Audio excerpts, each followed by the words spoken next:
Señores, bienvenidos. Hoy día vamos a desarrollar una pequeña introducción en torno a los temas que vamos a ir debatiendo. Vamos a desarrollar un pincelaje a lo que es la teoría del Estado. Algo que tenemos que tener en cuenta y es importante considerar es en torno a que cuando hablamos de teoría del Estado necesariamente tenemos que hablar de política y tenemos que hablar también de la ciencia política, entendiendo que la política deviene de dos elementos o de dos términos básicos, ¿no? La polis y la ética, el ejercicio del poder, ¿no? En pocas palabras. Y entendiendo también la polis como la ciudad y entendiendo también que la política se convierte en una actividad del ejercicio de poder sobre una determinada jurisdicción. Pero hay que entender que la política debe diferenciarse en el término de uso, entendiendo de que es muy distinto hablar de la política y es muy distinto también hablar de quién hace política. Y esto es básico para entender el hecho de algunas expresiones que de repente confunden la actividad con la ciencia, ¿no? Es común entender o escuchar en algunos lugares que dicen la política es sucia, la política es mala, o la política es corrupción, ¿no? Cuando obviamente debe entenderse de que quien ejerce la política o quien se sirve de la política tiene de repente esas conductas o esos defectos de comportamiento, ¿no? Pero la ciencia política está muy lejos de ello. ¿Y a qué va esta reflexión inicial en torno a la ciencia política? Si vamos a analizar la relación Estado-Pueblo, esa relación de poder entre el poder originario y el poder constituido, vamos a entender también cómo ha nacido esta relación. Y cuando analizamos esta relación, necesariamente tenemos que aterrizar en el punto de partida. ¿Y cuál va a ser ese punto de partida? El hombre. Entendiendo al hombre como un ser social, cuya conformación, cuya necesidad o cuyo elemento de vida va a conllevar a que este hombre necesariamente forme sociedades. Pero esta necesidad de conformar sociedades va a tener tal grado de evolución que va a tener que tener sociedades organizadas, dada la magnitud, dada la necesidad de dirigir este número ya mayoritariamente creciente de miembros de una sociedad.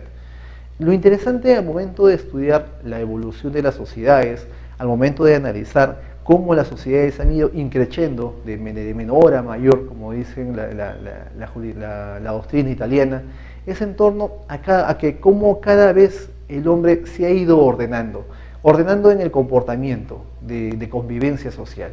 Y esto lo podemos ver al momento de analizar los tipos de ordenamiento social, ya sea en el vínculo que pueda unir a una sociedad, en la base normativa que pueda servir para regular esta convivencia social, o también en base a la capacidad coercionadora o de dirección que pueda generarse en la sociedad. Vamos a ver de que la evolución final de estos grupos sociales no solamente iba a ser en buscar fines personales, sino ya hablábamos de un bien común o un fin común. Y obviamente esta evolución de sociedad, donde inicialmente podía ser el hombre más fuerte quien dirija la sociedad, ha evolucionado hasta llegar a la necesidad de establecer siempre un liderazgo. Algo que sí resaltamos de esta evolución social es de que siempre ha habido la necesidad de establecer un líder. Y cuando hablamos de la necesidad de establecer un líder, vamos a hablar de un liderazgo de dirección, que es un elemento que desde las hordas más primitivas se ha cultivado hasta la existencia del Estado, cuando hablamos nosotros de la existencia de un conductor del Estado, que es el presidente de la República. Vamos a analizar en esta pequeña introducción al Estado algunos elementos de la organización política y vamos a traer en primera cuenta a la población como aquella totalidad de hombres y grupos sociales que habitan dentro de una sociedad, entendiendo de que no necesariamente todo el grupo humano dentro de una sociedad es la población de un Estado. Ustedes podrán recordar, por ejemplo, que dentro del Estado peruano puede existir población o pueden existir ciudadanos que no necesariamente tienen la nacionalidad peruana, ¿no? Pueden ser extranjeros que están de paso, pueden ser extranjeros que por determinado periodo, por trabajo, pueden encontrarse dentro del Estado, pero no necesariamente conforman parte de la población peruana. Puede darse el caso también de otros ciudadanos que han adquirido la nacionalidad a través de la nacionalización, pero que también no necesariamente tienen un vínculo directo con el Estado peruano. Nosotros vamos a ir analizando aquellos elementos diferenciadores de la población para poder identificar los términos población y pueblo dentro de un Estado. Como habíamos conversado en la introducción que se hizo dentro del mapeo silábico que se grabó en el anterior video, vamos a ver también la importancia del territorio como elemento constitutivo y delimitador de la jurisdicción del Estado. Esto es importante porque vamos a ver justamente acá cómo el propio Estado, si bien es cierto, ha centralizado el poder, ha tenido la necesidad de descentralizar ese poder, de desconcentrar ese poder, empezando a distribuir el poder en entre las diferentes autoridades y organismos estatales, estableciendo jurisdicción para cada uno de ellos, para que puedan cumplir con las funciones otorgadas. Obviamente esto dentro del territorio peruano. Otro elemento importante es en torno al bien común, el que vamos a analizar dentro de lo que es determinando qué es el bien común, como un elemento constitutivo de la satisfacción general que el Estado tiene que dar a todos los ciudadanos. Cuando vemos, por ejemplo, o entendemos el bien común, tenemos que diferenciarlo específicamente del interés personal. El Estado no tiene la tarea de satisfacer intereses personales, pero sí tiene el fin supremo de establecer el bien común general. Y cuando hablamos de un bien común general, establecemos políticas generales que pueden establecer la protección y el desarrollo del ciudadano.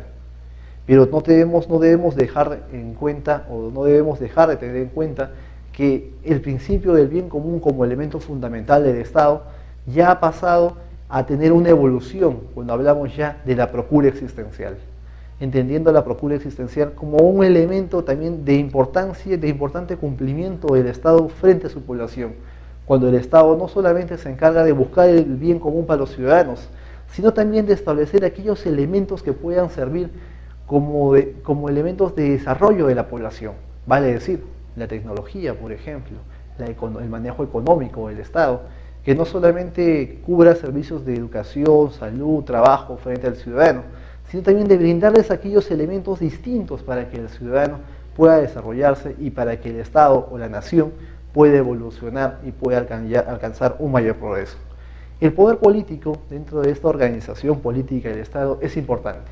Y es importante en el hecho de cómo el Estado va a manejar el poder delegado por el pueblo en la administración de ese poder o de ese famoso ius imperio frente al Estado. Otro elemento importante es la forma de gobierno. Nosotros somos un sistema semipresidencial, si podemos tomar la clasificación realizada por Pedro Planas. Tenemos rasgos de un sistema presidencial como el caso del sistema americano, tenemos rasgos de un sistema parlamentario del Parlamento francés o del Parlamento inglés, tomando como modelos dichos parlamentos, y un elemento importante que es el equilibrio y la planificación de poderes, lo cual va a conllevar a que todos estos elementos que hemos visto como población, territorio, bien común, poder político, gobierno, se materialice en un régimen organizado que nosotros vamos a conocer como Constitución.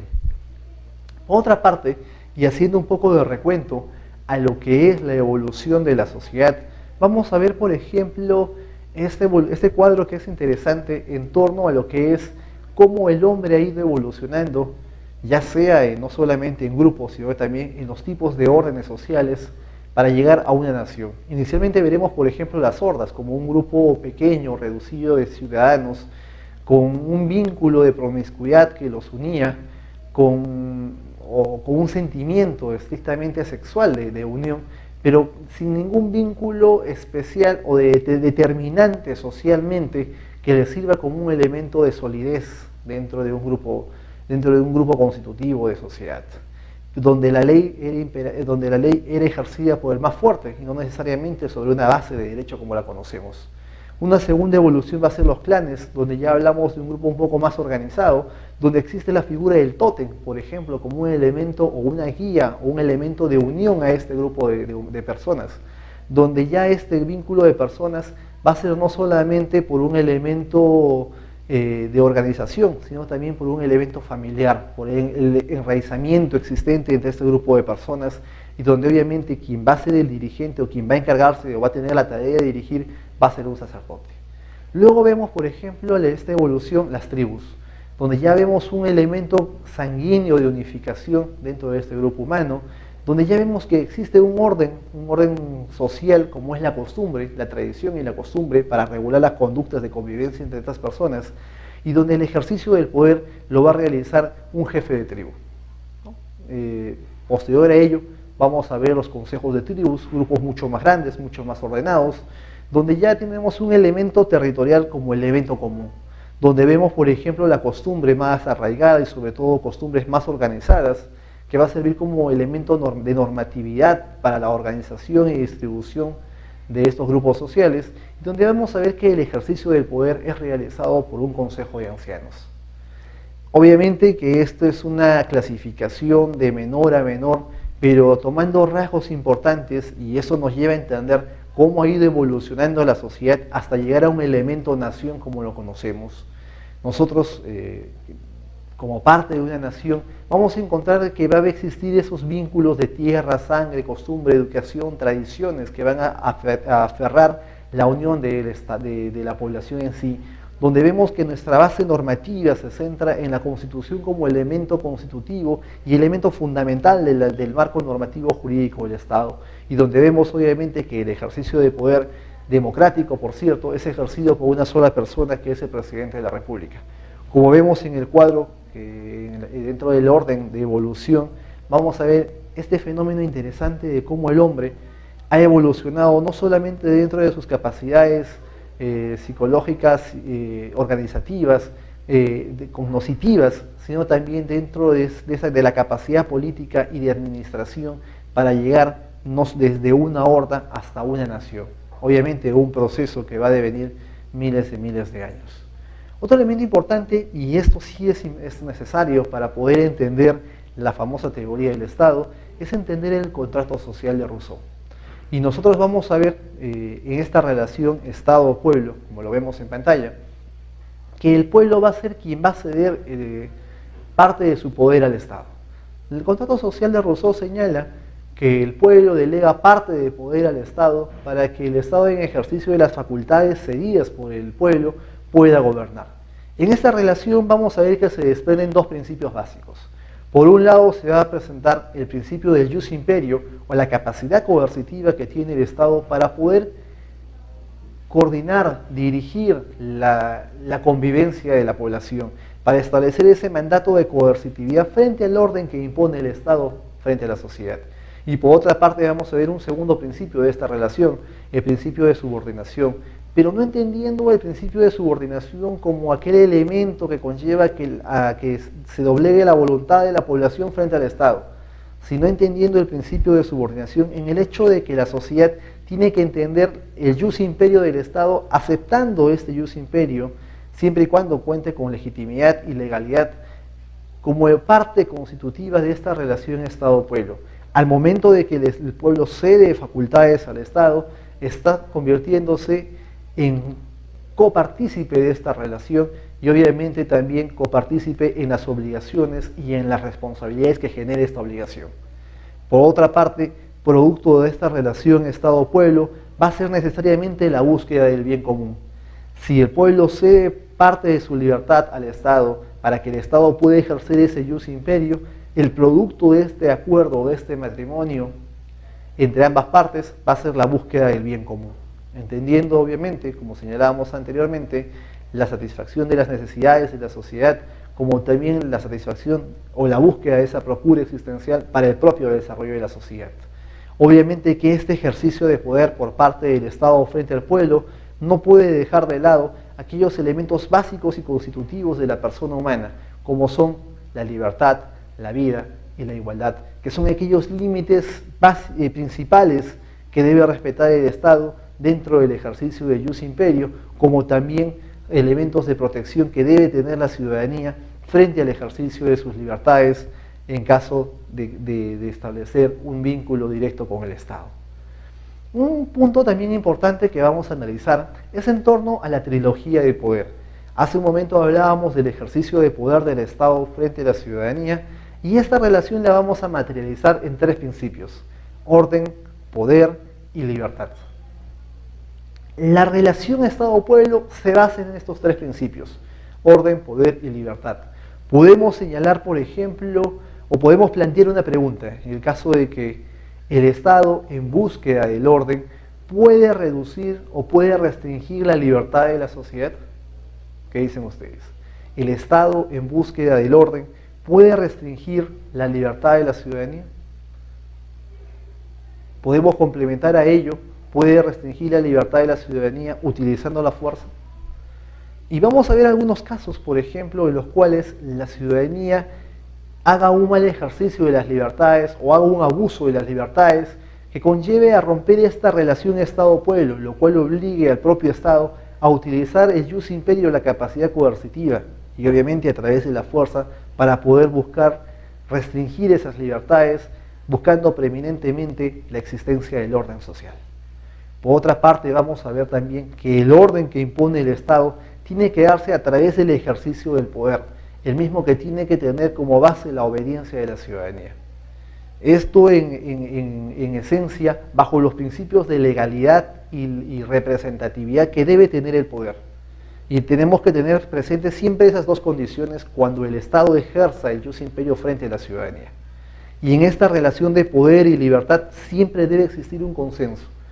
Por ello es de que la relación, esa trilogía entre orden, poder y libertad, va a encontrar siempre el bien común como un elemento de esta relación. Y obviamente este bien común se va a materializar en la existencia de un texto constitucional.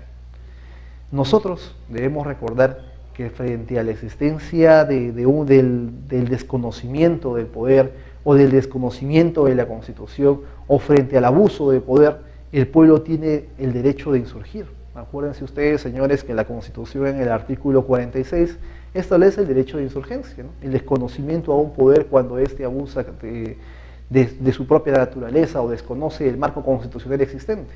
Entonces, esta relación Estado-poder o poder es una relación que, si bien es cierto, se ha perfeccionado con el tiempo, se ha establecido las garantías necesarias como la Constitución, también va a conllevar a que nosotros analicemos cuáles son aquellos cambios, aquellas necesidades que ha conllevado a la evolución no solamente de esta relación Estado-pueblo, sino también a la necesaria existencia de garantías frente a esta relación. En ese sentido, señores, vamos a ir desarrollando en las siguientes clases elementos constitutivos del Estado y obviamente aterrizando siempre en el texto constitucional. Les agradezco por su atención en esta clase, si bien es cierto, corta en duración, pero que vamos a ir reforzándola cada uno de ustedes conjuntamente en el debate académico, en el aula virtual, para fortalecer el compartir de este curso de Teoría del Estado. Les agradezco por su atención y espero verlos participativos en cada una de las siguientes clases para poder dinamizar nuestro debate de Teoría del Estado. Muchas gracias por su atención.